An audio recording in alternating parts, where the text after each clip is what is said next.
قال فيها تحيون وفيها تموتون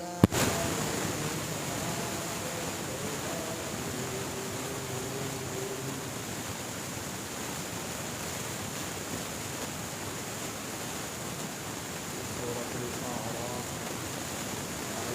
نمبر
اور اسی میں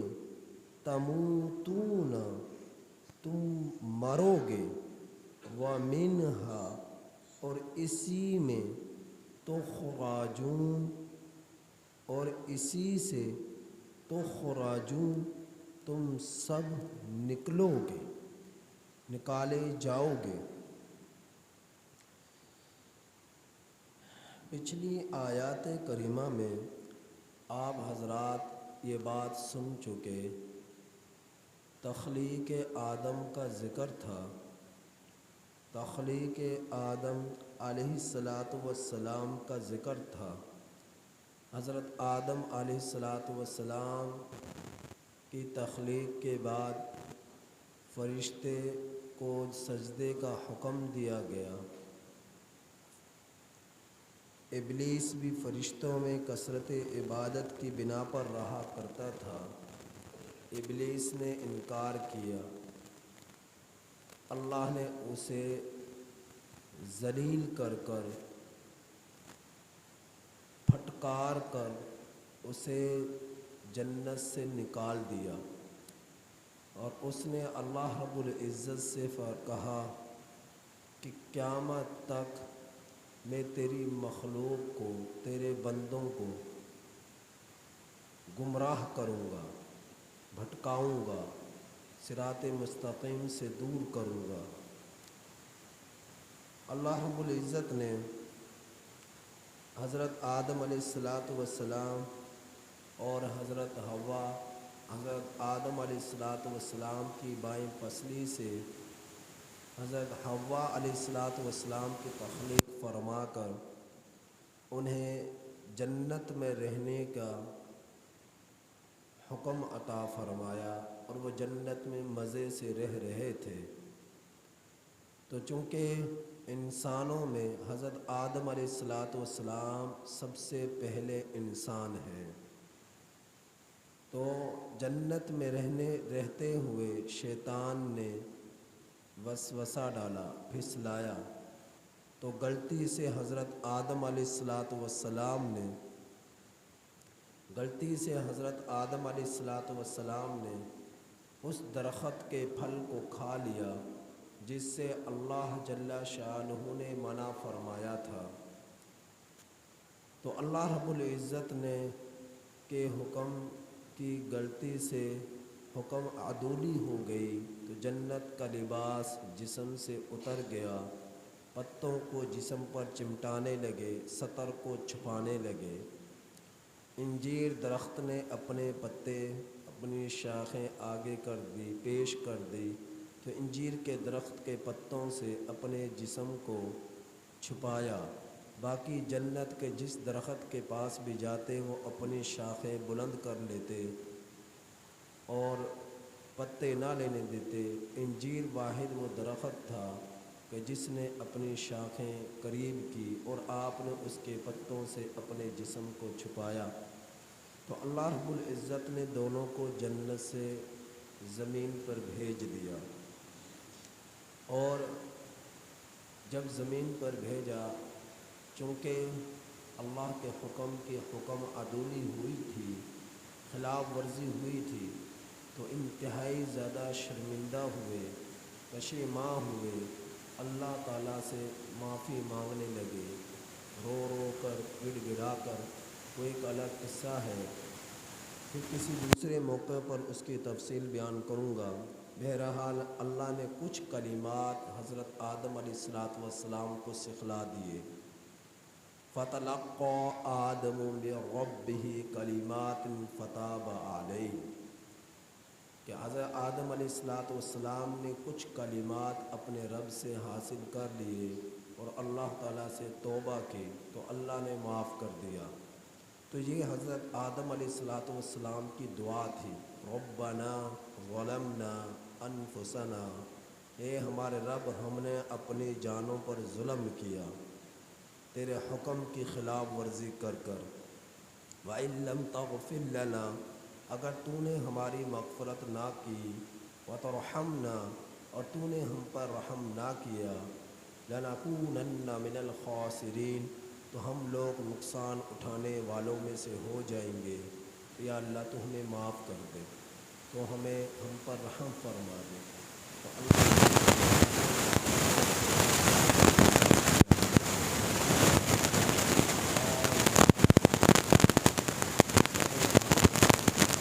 بعضکم،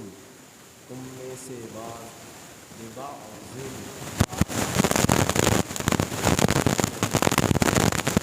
آدم علیہ السلام کے لیے اہبطوا کا لفظ آیا، اور اہبطوا میں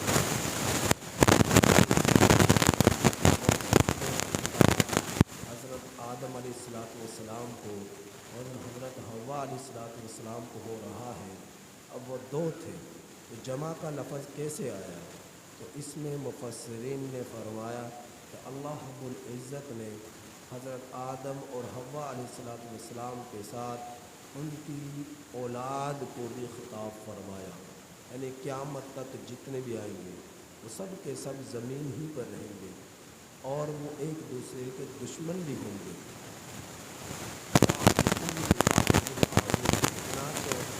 آپ دیکھ رہے ہیں پوری دنیا کے اندر جہاں کہیں بھی جھگڑے ہیں، ڈال ہے، کال ہے، قتل و غارت، انسان ہی انسان کے خلاف قتل و غارت کر رہا ہے، انسان ہی انسان کے خلاف جنگ و جدال کر رہا ہے، بیٹھا ہے۔ تو آپ یہ چیز دیکھیں گے، وہ یومیہ طور پر پوری دنیا میں ہزاروں لوگ ایسے ہیں مرد ہو یا عورتیں ہوں یا بچے ہوں، جو انسان کے ظلم کا شکار ہوتے ہیں اور انہیں قتل کر دیا جاتا ہے،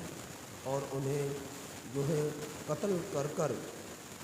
جو ہے ان کے ساتھ ظلم کیا جاتا ہے۔ تو ظالم بنی ہوئی ہے پوری دنیا۔ اب یہ سب ایک آدم کے بیٹے تھے، چاہے وہ یہودی ہو، چاہے وہ عیسائی ہو، چاہے وہ سعدی ہو، چاہے وہ مسلم ہو، چاہے وہ ہندو ہو، چاہے وہ چاہے غرض یہ پوری دنیا میں تین مذاہب کے لوگ شمول ہیں، مذاہب کو اختیار کیے ہوئے ہیں، یہ سب کے سب چاہے وہ مشرق کے رہنے والے ہیں، چاہے وہ مغرب کے رہنے والے ہیں، چاہے وہ شمال کے رہنے والے ہیں، چاہے وہ جنوب کے رہنے والے ہیں، ایک آدم کے بیٹے ہیں، ایک آدم کی اولاد ہے۔ تو اللہ رب العزت نے اور یہی پھر آپس میں ایک دوسرے کے دشمن بنے ہوئے ہیں، ایک دوسرے کو قتل کرنے کے در پر، ایک دوسرے کو ذلیل کرنے کے در پر، ایک دوسرے کو رسوا کرنے کے در پر، تو آپس میں لڑائیاں، یہ جھگڑے، یہ دشمنیاں ملکوں کے ساتھ، قبیلوں کے ساتھ، گاؤں والوں کے ساتھ، خاندان والوں کے ساتھ، یہ سب کی سب دشمنیاں کیوں ہیں؟ کیونکہ اللہ رب العزت نے فرمایا تھا کہ تم میں سے بعض کے دشمن ہوں گے، تو وہ اللہ نے جو فرمایا اسی کے مطابق ہو رہا ہے۔ انسان ایک دوسرے کے دشمن بن بیٹھے ہیں۔ رب نے تو اختیار دیا تھا، یہ تو نہیں کہا تھا کہ تم دشمنیاں کرو، جھگڑے کرو۔ ہاں، یہ دشمنی جس سے ہے وہ ان لوگوں سے ہے جو اللہ کے باغی ہیں، اللہ کے نافرمان ہیں، رب کے حکموں کو توڑتے ہیں، تو ان کے خلاف جہاد کا حکم ہوا کہ ان کے خلاف قتال کرو، جہاد کرو۔ تو اگر یہ محبت سے نہیں مانتے، اسلام کے خلاف جو ہے پروپیگنڈے اختیار کرتے ہیں، مسلمانوں کو نقصان پہنچانے کی کوشش کرتے ہیں، تو ان کے خلاف جہاد کرو۔ تو اللہ رب العزت نے جو ہے ایسے دنیا میں ہیں جن کا جہاد سے بھی کوئی تعلق نہیں، کہ جو اعلاء کلمات اللہ کے لیے جہاد نہیں کرتے، تو بے شمار ایسے ہیں جن کی ذاتی جھگڑے ہیں، ذاتی لڑائیاں ہیں۔ تو ذاتی جھگڑے ہیں، ذاتی لڑائیاں ہیں، اپنے مفاد کی خاطر جھگڑے ہیں، ملکوں کے ساتھ دشمنی کسی نہ کسی اپنے مفاد کی خاطر ہے۔ بہرحال تو اللہ رب العزت نے فرمایا کہ اتر جاؤ، تم میں سے بعض کے دشمن ہوں گے، تو تمام کی تمام اولاد بھی اس اہبتو میں شامل ہے۔ تو فرمایا وَلَكُمْ فِي الْأَرْضِ مُسْتَقَرٌّ، اور تمہارے لیے زمین میں ٹھہرنا ہے۔ تم یہ نہ سمجھنا کہ تم زمین پر اتار دیے گئے تو اب ہمیشہ کے لیے زمین ہی پر رہو گے، تمہیں موت نہ آئے گی، تم زندہ رہو گے۔ فرمایا نہیں، تمہیں زمین پر ایک مقررہ مدت تک ٹھہرنا ہے، وَمَتَاعٌ إِلَىٰ حِينٍ، اور ایک مدت تک نفع حاصل کرنا ہے۔ تو آپ دیکھ رہے ہیں بعض لوگ بچپن میں فوت ہو جاتے ہیں، بعض جوانی میں فوت ہو جاتے ہیں، بعض بڑھاپے میں فوت ہو جاتے ہیں، بعض بیماری کا شکار ہو کر مرتے ہیں، بعض بغیر بیماری کے مرتے ہیں، بعض حوادث کا شکار ہو جاتے ہیں، بعض بغیر حوادث کے مرتے ہیں، بعض قتل و غارت کا شکار ہو جاتے ہیں، بعض بغیر قتل و غارت کے مرتے ہیں، بعض تو مختلف طریقوں سے موت آتی ہے۔ تو لیکن مرنا سب نے ہے، ٹھہرنا کسی نے نہیں ہے، ایک مدت تک ٹھہراؤ ہے۔ رب نے جب تک ہماری تقدیر میں لکھ دیا کہ اس نے 40 سال بعد مرنا ہے، اس نے 50 سال بعد مرنا ہے، اس نے زمین پر 20 سال زندہ رہنا ہے، اس نے زمین پر 100 سال زندہ رہنا ہے، تو اس نے اتنے سالوں تک نفع حاصل کرنا ہے، تو وہ کرے گا، زندگی کی سانسیں لے گا، پوری کرے گا، اور اس کے بعد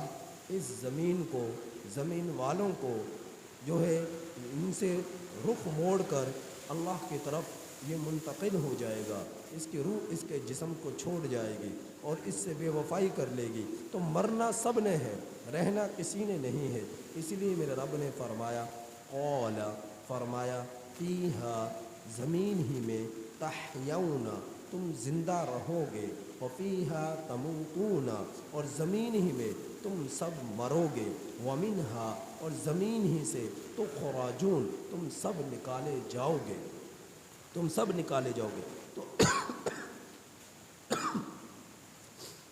تو اللہ رب العزت نے دوسرے مقام پر ارشاد فرمایا منہا خلقناکم، ہم نے تمہیں پیدا فرمایا، وفیہا نعیدکم، اور ہم نے زمین ہی میں تمہیں لوٹایا، زمین ہی سے پیدا کیا، نکالا، اور زمین ہی میں دوبارہ لوٹایا، ومنہا نخرجکم تارۃ اخری، اور ایک دن دوبارہ زمین ہی سے دوبارہ تمہارا رب زندہ کر کر تمہیں نکالے گا۔ تو اس آیت کریمہ میں یہ بتلایا گیا کہ زمین ہی میں تم رہو گے اور زمین ہی میں تم مرو گے۔ اب مرزائی حضرت عیسیٰ علیہ السلام کے خلاف یہ جو ہے اعتراض اٹھاتے ہیں کہ تم کہتے ہو، تمہارے قرآن میں یہ ہے کہ زمین ہی میں تم رہو گے،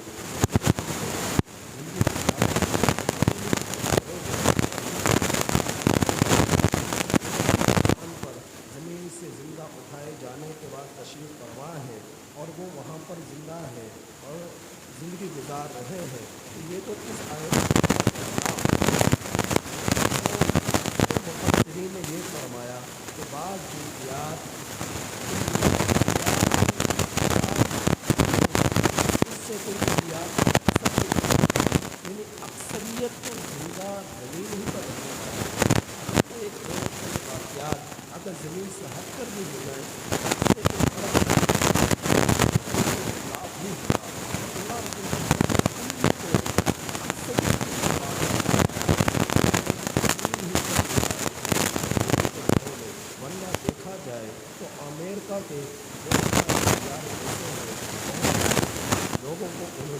چاند تک پہنچا دیا اور ان سیاروں میں نہیں ہوتا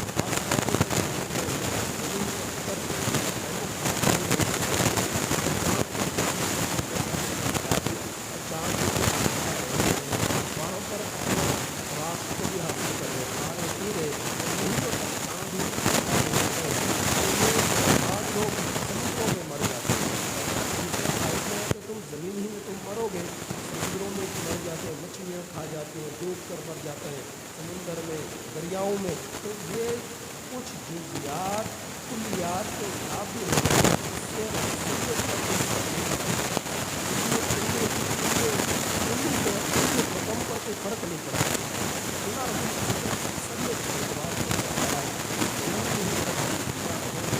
زمین ہی پر تم مرو گے زمین ہی پر معبود اور زمین ہی سے تمہیں ایک دن نکالا جائے گا میرے والد احترام عزیز دوست ہے اللہ رب العزت نے ہمیں ہمیشہ زمین سے مل کر نہیں ہوگا ہم سے پہلے ہزاروں کروڑوں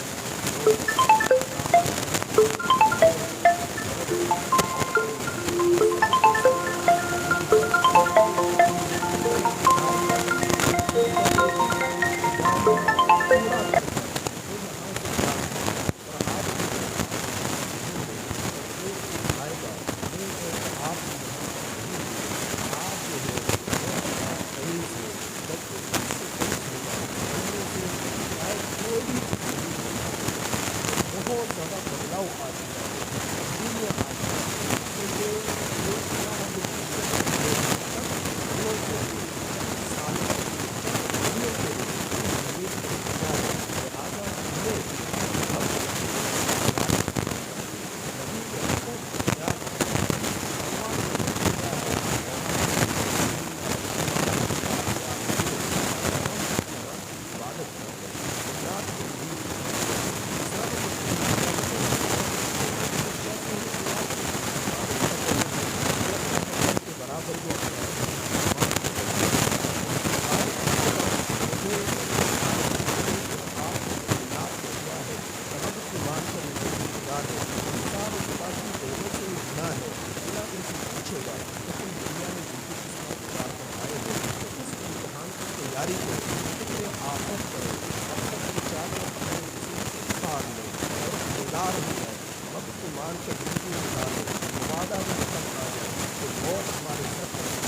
لہٰذا ہمیں ہمارا ضمیر جاگے اور اس وقت بھی احساس ہو کہ ہم اپنے رب کی کاش کی عبادت کر لیتے تہجد کر لیتے نمازیں پڑھ لیتے اذکار کر لیتے اور بدی سے بچ جاتے برائی سے بچ جاتے شیطانی کاموں سے بچ جاتے جس محل کو بنانے کے لیے میں نے اپنی پوری زندگی صرف کر دی جس مال کو کمانے کے لیے میں نے اپنی پوری زندگی بسر کر دی آج میں خالی ہاتھ اس مال کو چھوڑ کر جا رہا ہوں آج میں خالی ہاتھ محلات کو چھوڑ کر جا رہا ہوں آج میں تنہا جا رہا ہوں میرا باپ میرے ساتھ نہیں جا رہا میری بیوی میرے ساتھ نہیں جا رہی میرا بیٹا میری اولاد میرے ساتھ نہیں جا رہی اکیلا جا رہا ہوں تو اس قدر میں گھوٹے میں پڑ گیا تو اس وقت احساس ہوگا لیکن احساس کا کوئی فائدہ نہیں ہوگا آج اللہ نے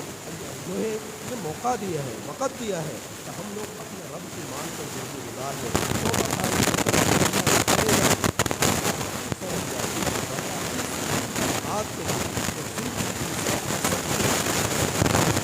انسان یہ سمجھتا ہے دولت قیمتی سرمایہ ہے شہرت قیمتی سرمایہ ہے عہدہ قیمتی سرمایہ ہے پراپرٹی جائیداد قیمتی سرمایہ ہے جبکہ حقیقت یہ ہے